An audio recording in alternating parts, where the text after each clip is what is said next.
Hi everyone, today I'm doing a session on the injection.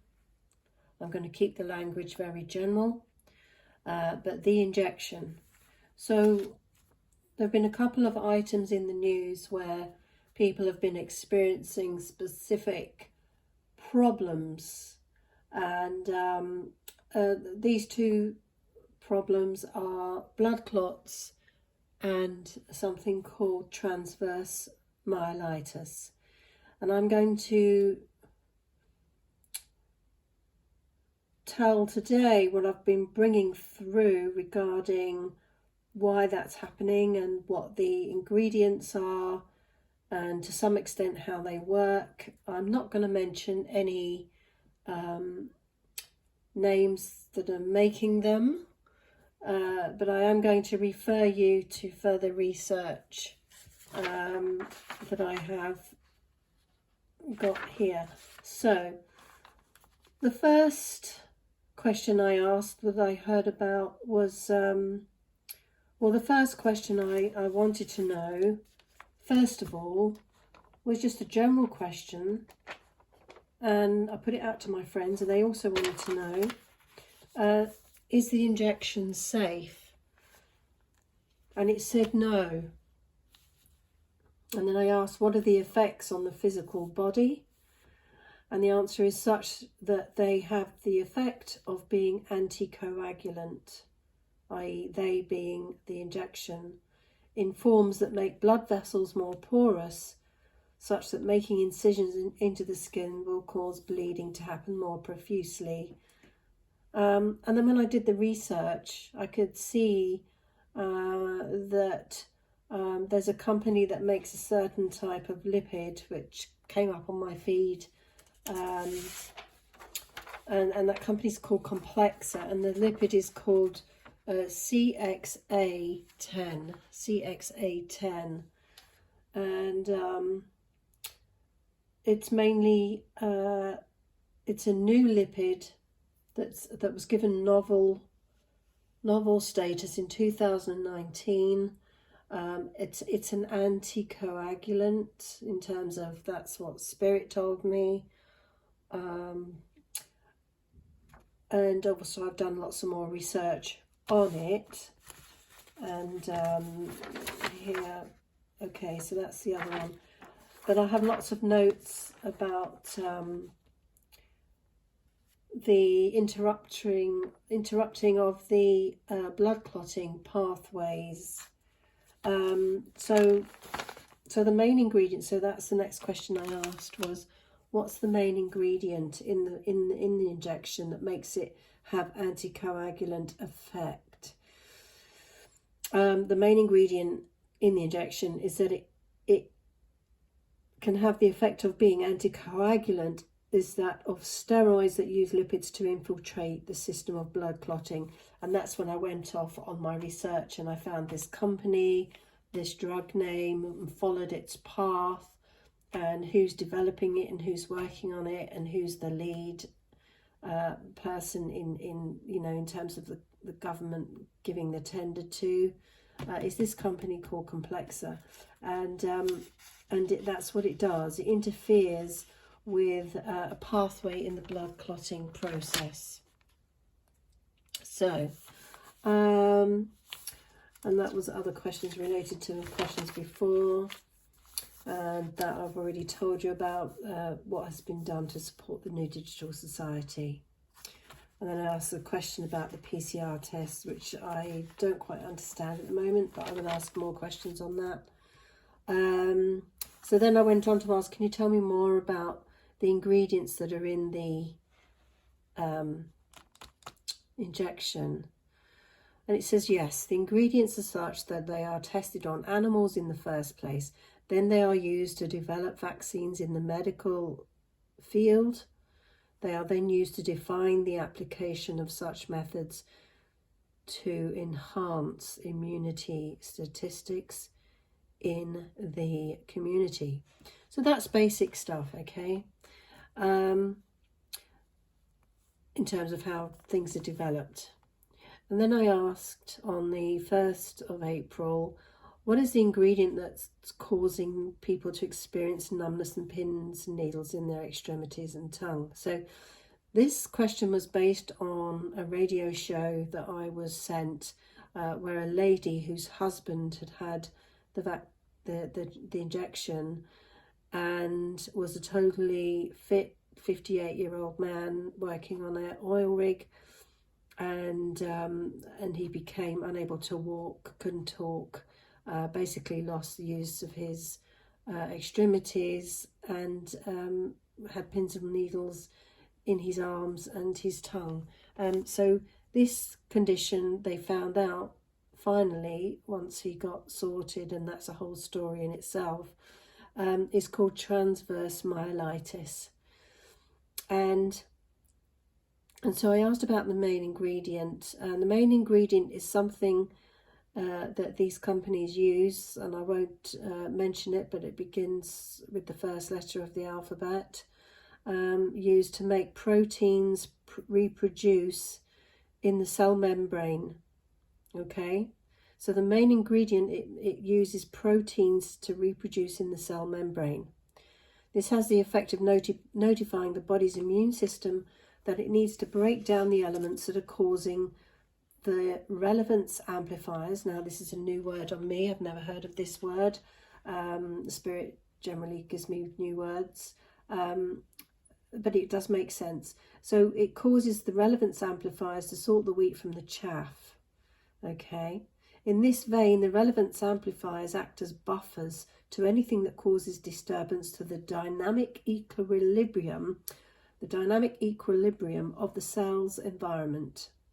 So this protein that is being reproduced in the cell membrane is having the effect of breaking down the ability of the relevance amplifiers to do their job, i.e. act as a buffer to anything that causes disturbance to the dynamic equilibrium. And as we know, if you've ever done biology, dynamic equilibrium is crucial to life, is the ability to maintain life is all based on dynamic equilibrium.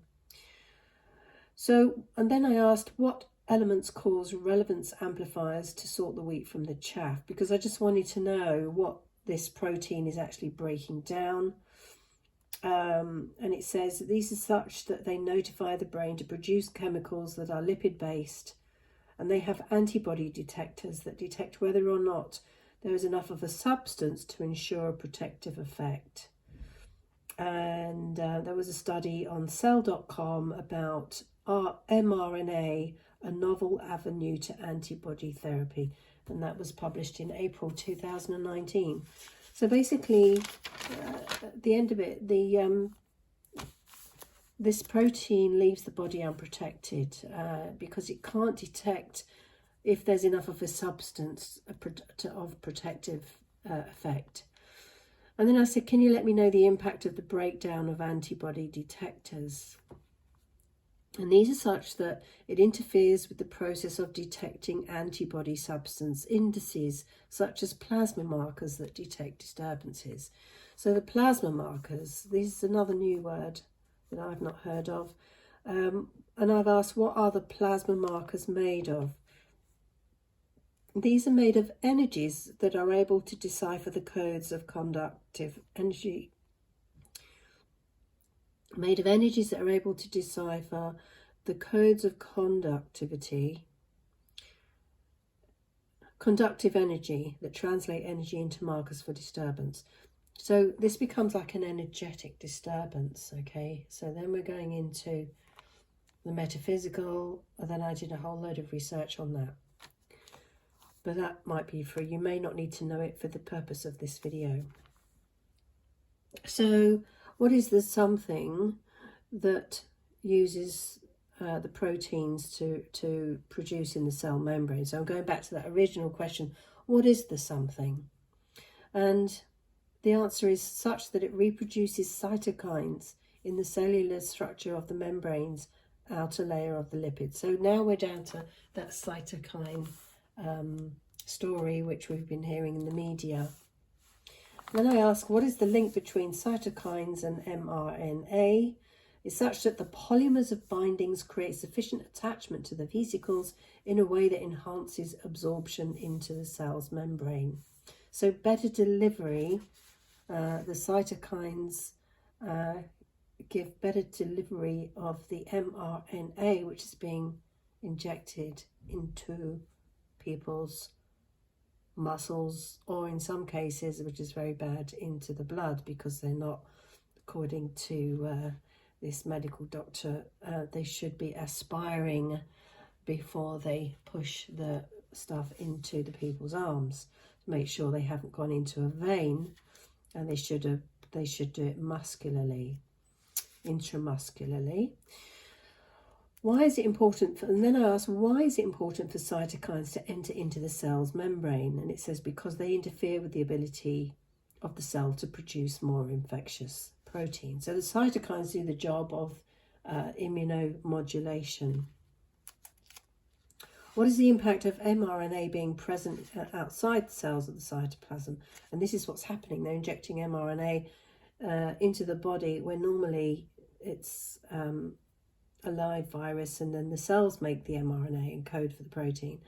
But this time it's outside the cytoplasm, and it says it will enhance the ability of the cell to mutate into a personified aspect of Brownian motion. Okay, now that all sounds a bit convoluted, but basically that is the point of the mRNA, is to specifically code for the spike proteins on the on the infection that we're currently dealing with. So then I said, I don't understand. And it said, well, cells resonate at a certain frequency. They generate a force field that accelerates the actions of cell motions by allowing them to be transiently processed in the outer layer of the biolipid surface structure, which means that they are more easily able to transition from one state to another, meaning that more agility in absorption of cellular membrane indices can happen more fluidly.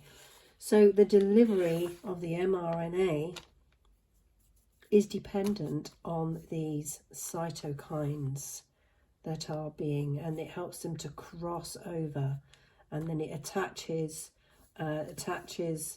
to the vesicles, which are the things in the synaptic cleft which release the postsynaptic neuron into the presynaptic neuron into the postsynaptic neuron, and then you get your delivery across a membrane.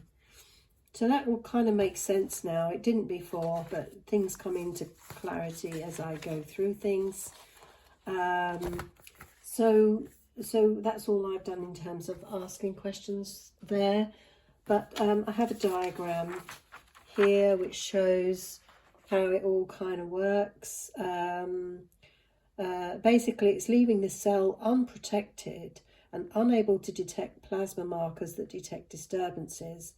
Plasma markers decipher the codes, the bioconductive energy that translate into energy markers for disturbance. So that is getting sort of disturbed. It cannot do that. Our mRNA codes for the spike proteins, absorption via the polymers of bindings attachment. So that's, yeah, so it's absorbed, and that helps. That's the connection between the cytokines and the mRNA, as I mentioned. And then I found there was a thing that said something about, the causative. So up here I've put the relevance amplifiers act as buffers to disturbance. Okay, so that gets broken down because they can't sort the wheat from the chaff. The causative elements that cause it are the brain produces lipids based on chemicals that have antibody detectors, detect enough substance, and that's where we go into the plasma markers. So when I looked at studies about does the brain produce things, and yes, it does. Chemicals that have antibody detectors to ensure enough substance. The brain produces these neurotransmitters in glial cells and neuronal cells, there's a crosstalk. So there's a study about glial cells, neuronal cells. There's a crosstalk in lipid metabolism in the brain, and it has a role in synaptic transmission. So this is a separate study that has, that's nothing to do with the questions I was asking. But when I go down these rabbit holes, I find stuff. So the glial cells seem to be relevant to the transmission, and they have a role, they have a large role in the synaptic transmission. Okay. So in answer to the question is the vax, is the injection safe? There are complications. There are complications to do with cytokines and lipids and the whole mRNA mixture of things. So we've so far I've only investigated two things, which is cytokines and the lipids that help the cytokines. And here's a little thing from one of the diagrams, a nanoparticle coupled cytokine. So the lipid is the nanoparticle, and the coupled cytokine is the one that helps to target the specific cell. It helps the mRNA code for that, what was that term? Personified Brownian motion. Okay, so it helps the cell resonate at a specific frequency that allows it to open up the biolipid layer, because if you remember, cytokines cannot cross the outer layer of the membrane. But the benefit of them doing this thing and going into the cell is that they prevent further infection. Okay, because this is where the proteins will be manufactured within inside the cell. Okay, the antigens will be manufactured inside the cell. Okay, now I'm not a scientist. I did biology and I did sports science, so my very limited knowledge of neurological study is very limited, but I'm only remembering the stuff I learned in college about synapses and neurons, and just kind of putting it all together in a very clumsy way, I must admit, but it's just bringing it all together. So I hope that has given you some idea of why it's not safe at the moment for a certain amount of people. Now, we don't know. There's things being asked in Parliament about, what are the statistics for people having these problems after receiving the injection. Nothing is sort of, all that information is kind of not forthwith coming.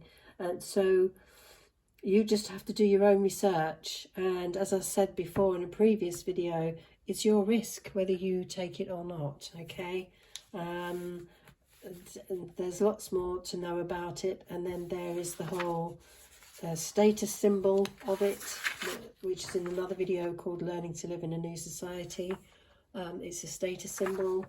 So why is it a status symbol? And what are these ingredients? And we know it's new. We know it's a novel, experimental thing, although, mRNA and these sorts of things have been studied for 25 years. Like, I think there was something mentioned that in vivo, which is in the body, is new, but in vitro has been done for a long time.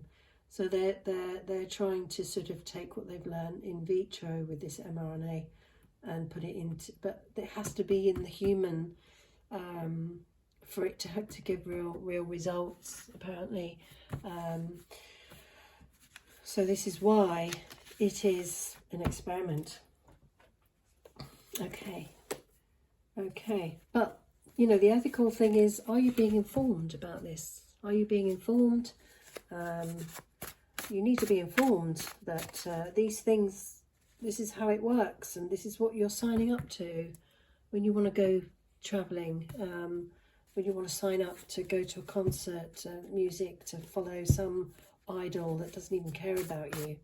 I know I'm sounding cynical, but I'm just trying to put things into perspective, okay? Now this one has just fallen out, this card here, materials and media. So, e-media, okay? And I also got the word here, technical, okay? And then we've got healing and sponsors. Okay, so the message here is that the materials is e-media. It's electronic, obviously. It's conductive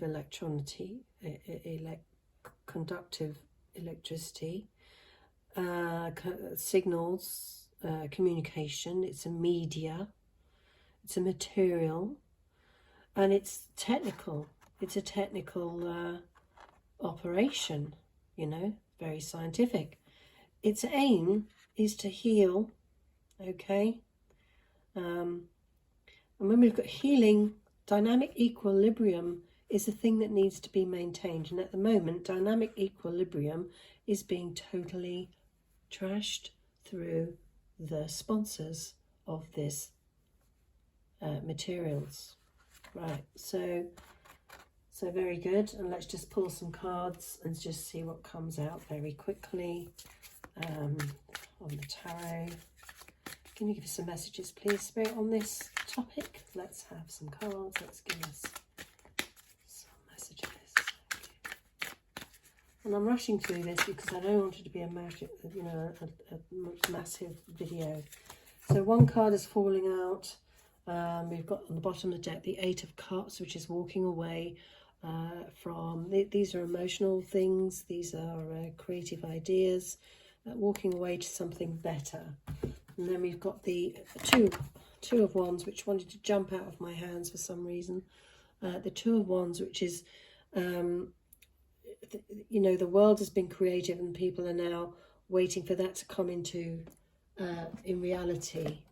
So, you know, you could look at this as the one world thing, but let's just look at what the actual words means in terms of what it says in this book.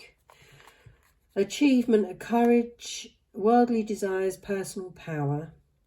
Key phrases: feeling you have the whole world in your hands, persuading others of your talents, having courage to prove your point, making your mark on the world, showing you mean business, being inventive and different, embracing new ideas, widening your perspective, feeling that you are omnipotent.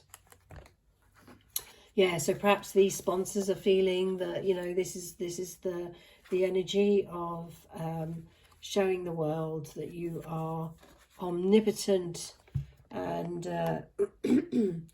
feel that they have the whole world in their hands, and they're trying to persuade others through these sponsors and scientists that we have these technical things all wrapped up, and we know what we're doing, but they don't know what they're doing, but they're trying to. And then we've got the cups. Let's look at the cups. See the cups. I mean, we're in a period of, you know, historical change. The Eight of Cups is changing direction and moving on. So I'm talking about the one that's on the bottom of the deck. Changing direction and moving on. Commitment to new values, exploring different lifestyle, leaving behind a difficult situation, walking away from the past, a journey of self-discovery, looking for spiritual, emotional truth, realizing it's time to start afresh, moving on to better things. Okay, so so the people that are, you know, involved in this, or the people that are being the end receiver of it want to move on. And as I said before in a previous video, they're doing it because they feel it's the right thing to do, but they're not being informed about the dangers, the possible dangers.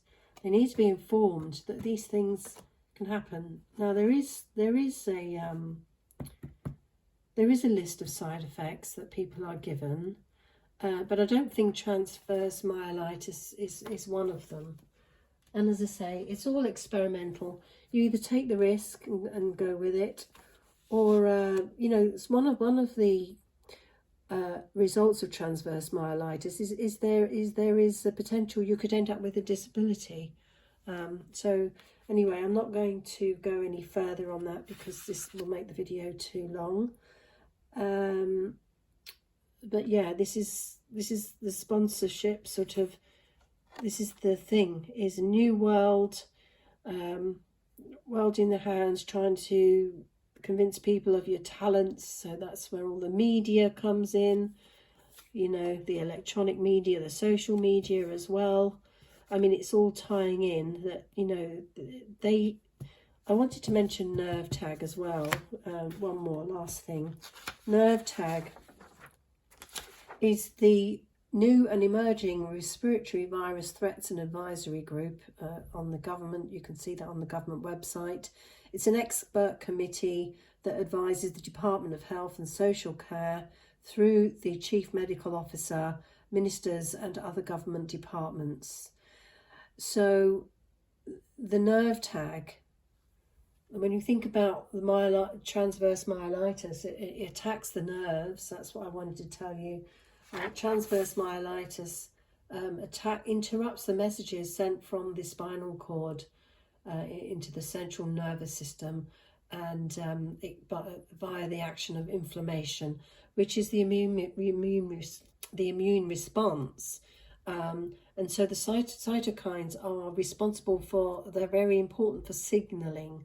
So the whole immune system is being messed up via these new technologies, and cytokines can enhance the action or inhibit or enhance the action of other cytokines, which is happening over here where the wheat from the chaff processes are being broken down. They're sort of inhibiting the other processes through the blood clotting system. So it's all quite, because it's new and experimental, you've got to know these things, and this is probably what they're working on, the scientists, to find out what's happening.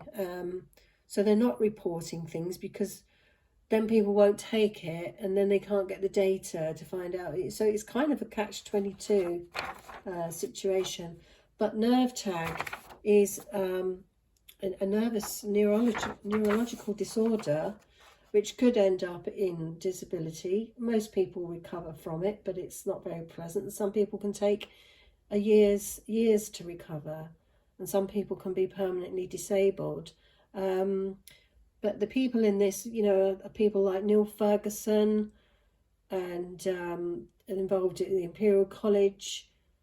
So if you look on the government website and look up nerve tag, you'll get all the information there, and that's the research that I wanted to give to you.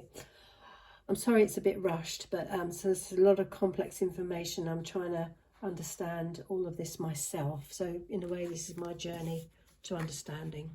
So we're coming up to 30 minutes.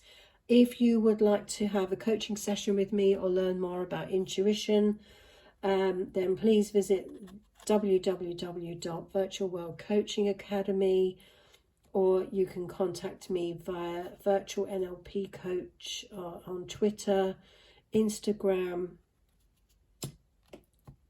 or just on Facebook, Virtual NLP Coach. I do have a page there, but basically you can contact me through the Virtual World Coaching Academy website for coaching, and I will put links in the description below so that you can access me via my PayPal and other methods. So thank you for listening. take everything with a pinch of salt that I've said. If it doesn't resonate, then leave it, but do your own research, and as I'm doing, trying to put all the dots together before I decide if this is going to be something for me or not. But I want to know what's going on, and at the moment it's a resounding no from me. I'm out. Namaste. Have a great day.